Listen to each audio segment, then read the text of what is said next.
Assalomu alaykum qadrdonlar. Bugungi darsimizda xolasa o'tgan darsimizda davomiy qismi hisoblanadi. Ya'ni amaliy dars qilamiz. Xolasa CNC PLC orqali motorni boshqarish dasturi deb nomladim. Dasturni tuzgandik, lekin amaliy bog'lab ko'rganimiz yo'q edi.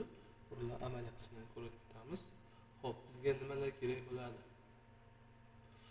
Birinchi o'rinda programmamiz ichiga programma dasturi kerak bo'ladi. Bizda PLC X seriyani programma tools dasturi mavjud. Ko'rishlari mumkin. Buni ko'rib o'tamiz. Hop, undan keyin CNC kontrolleri mana o'tgan darsda ko'rganimiz bitta hamda ikkita knopka bir ushlab qolmaydiganidan e'tibor beringlar. Ikki xili bor, ikkita kontainer mavjud. No normal open, C normal close. Normal holatda bu ochiq turadi, bu yopiq turadi. Ikkinchimiz ham shu bilan bir xil, nol deb nomladim. Ishlar yerdiki, mana 3 va 4 normal open, 3 to'rga bog'lab qo'yganman men ham. Ikkinchisi esa normal close, buni ishlatganim yo'q. Bu bosganimda kontakt uziladi. Bunisi esa bosganda kontakt qo'shiladi. Bir-biriga teskari ishlaydi. Kimgadir bu tomoni kerak, kimgadir bu tomoni kerak. Lekin hozirgi vaqtda men uchun mana bu NO qismini ishlataman. Shuning uchun NO qismiga ulab qo'yganman. Undan keyin bunga biz ulanish pitani berishimiz uchun mana 220 ga ulab qo'yganman. Pitani kontrolni pitat qilish uchun. Hop, undan keyin chiqish qismiga relay qo'yganman. Pускатель bo'y narsa qo'ysa ham bo'ladi. Motor deb yozib qo'ydim. Oddiy 24 voltga ishlaydigan relay. Bunga ham e'tibor berasizlar. Mana A1 plus, ya'ni bu plus qismi, A2 esa minus qismi hisoblanadi. DC relay hisoblanganligi uchun plus minus mavjud. Bu tomonni ishlasak, mana bunda ham e'tibor beringlar. COM umumiy qismi. COM umumiy. Hop, umumiy bo'lgandan keyin no qismi, ya'ni 14-oyoq no normal open bo'ladi. Ya'ni betga relayimizga bitani kelmaganda no doim ochiq turadi. NS bo'lsa normal close, normal holatda yopiq turadi. Ya'ni agar e'tibor beringlar, bunga bitani kelsa normal open qo'shiladi, bu esa ajratiladi. Ulanish joyi. Bu qismni ishlatganim yo'q, ishlatsa ham bo'ladi. Faqatgina mana relayni o'chirib yoqishni bitta ko'rsatib o'taman. Bu xalq tilida Phoenix kontaktiki archa relay deb ataladi. Hop, ulashni boshlaymiz. Birinchi o'rinda kirish X larni o'ylaymiz, keyin chiqishni o'ylaymiz. Undan bunga bas qismiga permishga olganman. Boshlaymiz. Mana e'tibor beringlar. Bu yerda mana ko'rinayotgan bo'lsa, mana COM yaqinroq kameraga yaqinlashtiraman. COM qismi yana hammasi uchun через bu orqali aylanish kerak. Endi men qaysilarga o'ylayman? Birinchi gapirib o'tay. Mana COMlarga o'ylayman va X1 va X0 ni ishlataman hozir vaqtda. X0 ni on, X1 ni esa off sifatida ishlataman. Hop, qo'yamiz. Ulashni boshlayman. Mana ozgina yaqinlashtiraman. Yaxshi ko'rinish uchun sizlarga.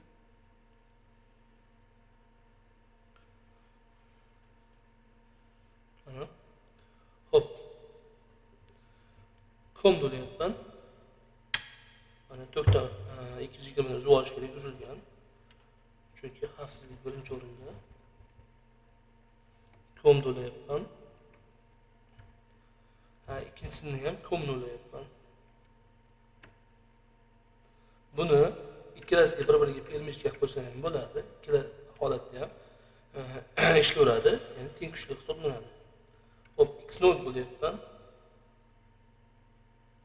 X0 ga uladim.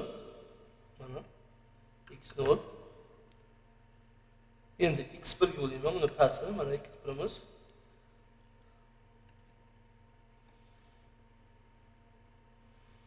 Mana ulab oldik. Ikkala knopkamiz ishlatishga tayyor. Mana 01 deb yozib qo'yganman. 01 1 0. keyingi qismi bunga e'tibor berasizlar. Mana hozirgi vaqtda men 24 voltni прямой, ya'ni to'g'ridan to'g'ri plyusga o'ylayman. 0 volt esa mana bu kontaktlardan aylantiraman. Men hozirgi vaqtda COM 0 va yirik 0 ni ishlatishim kerak. Xo'p, birinchi o'rinda 0, ya'ni minus to'layman. Minus to'lab olaman birinchi o'rinda. Mana minusimiz.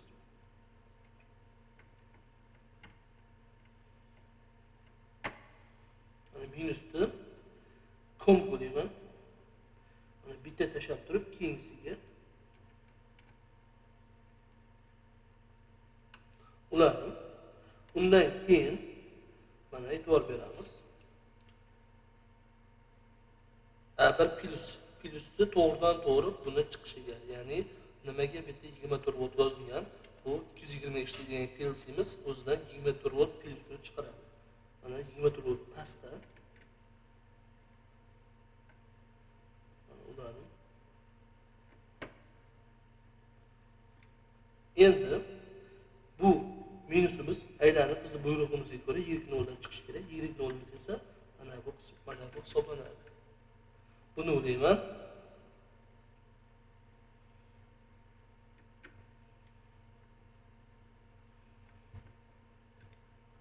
Mana e'tibor beringlar qanaqa qilinganligini. Yana bir bor tushuntirib o'taman. Ko'rinayotgan bo'lsa hammaga. Mana minusni permishga qilib COMga o'tkazdim. Plus 24 volt прямой to'g'ridan to'g'ri relayga uladim va relayning minusi yonish ishlash uchun, sep yopilish uchun buni COMdan aylanib yirik 0 ga buyruq berilsa, bu yerdan aylanib turib relayimiz ishlaydi, ya'ni yonadi. Mana bu qismi yonishi kerak. Xo'p, endi nima qilamiz? Endi mana bu yerdan programma yozishimiz kerak. Ozgina kamerani ko'taraman.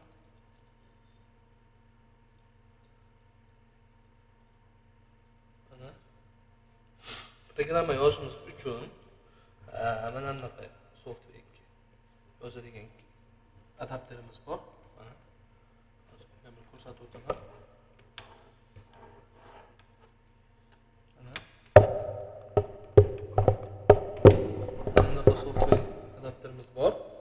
O'sha orqali proyekt yozishimiz kerak bo'ladi. Xitoyniki. Chunki PLC ham Xitoyniki bo'lganligi uchun aynan shundan foydalanamiz. Mana 100B HS plus, ya'ni HS, HD, HE PLC larga ishlatsak bo'ladi. Kompyuterimizni bo'laymiz. Va bir qismini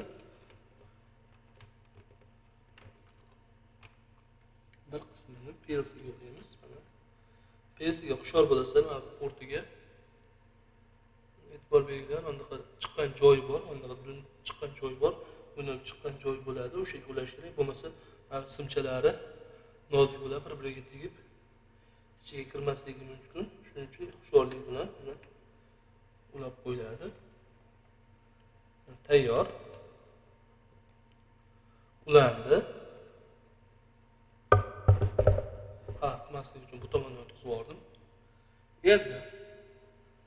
Endi qiladigan ishimiz kontrollerga bitani beramiz. E'tibor beringlar. 220 ga suqaman. Bog'layman.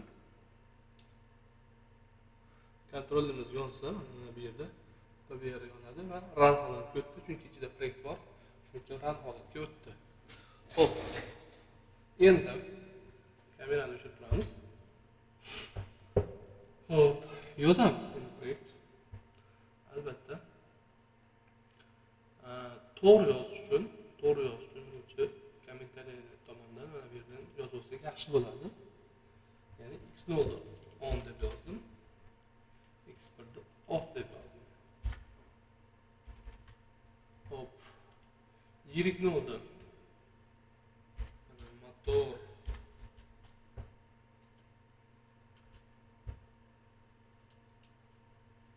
running deb yozaylik.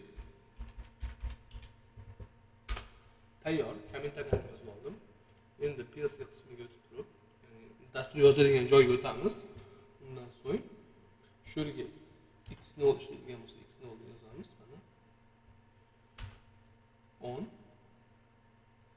yopiq kontak x1.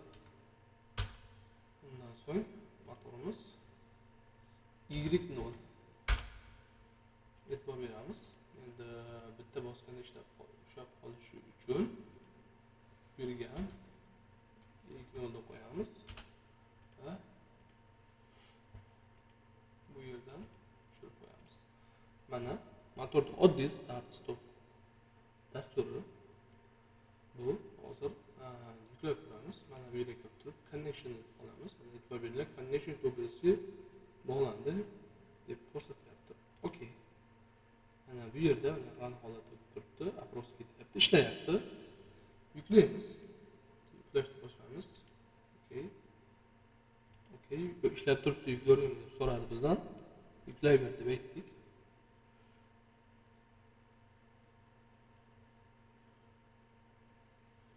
Mana yuklab bo'ldi. Endi buni hozir stop holatda turibdi. Rangga o'tkazamiz. Mana data monitor bosib qo'ysak, mana bu yerda ham ko'rinadi agar yoki bu tomonda. Kimga qanaqa? Hozirgi holatda monitoring bo'lib turibdi. Endi bu yerda signal kelmaganligi uchun ham bunday turibdi. Agar signal kelsa, bu yo'qoladi. Ya'ni normal zakritdan normal открыт holatga o'tadi, normal holatga emas. Xo'p. Kameraga o'taman. Buni ozgina pastga tushiramiz. Xo'p. E'tibor beringlar, bossam relay yonish kerak va motorimiz tushishi kerak. Bosdik. Signal bunda yo'qoldi, ushab qoldi. E'tibor beringlar, nolimiz yonib turibdi va relayimiz ushab qoldi. Endi 0 deb bossam, mana bu yerda 0 x1 ga signal kelib turib yonish kerak va buni qo'yib yuborish kerak.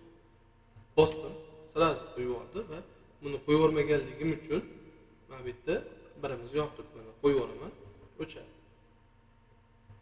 Bosamiz, ishlaydi. O'chadi. Buni bossak. Bu degani samopatvatga o'xshab ishlaydi. Samopatvatda shunaqa qilishadi elektriklarimiz. Bunda esa o'zi shunaqa funksiyasi bor. Yoki SR trigger qilib ishlasa ham bo'ladi. Triggerda ham xuddi shunaqa set va reset funksiyalari mavjud. Xo'p. Ulanishlarni tushuntirib o'tdim. Kimga qanaqa savol bo'lsa, bemalol murojaat qilaverasizlar. Telegramga yoki kommentariyada yozsangiz ham javob beramiz qo'ldan kelgancha. Keyin kimgadir yana qo'shimcha shu XNG bo'yicha mana bu dars menga qiziq, men shuni tushunmayapman deb fikr bildirsalar yoki o'sha birorta taklif qilsalar ham o'sha bo'yicha siz aytgan mavzu bo'yicha ham dars berishga harakat qilamiz. Kimgadir yoqqan bo'lsa albatta like bilan qo'llab-quvvatlab turasizlar degan umiddaman. E'tiborlaringiz uchun katta rahmat. Sog' bo'ling.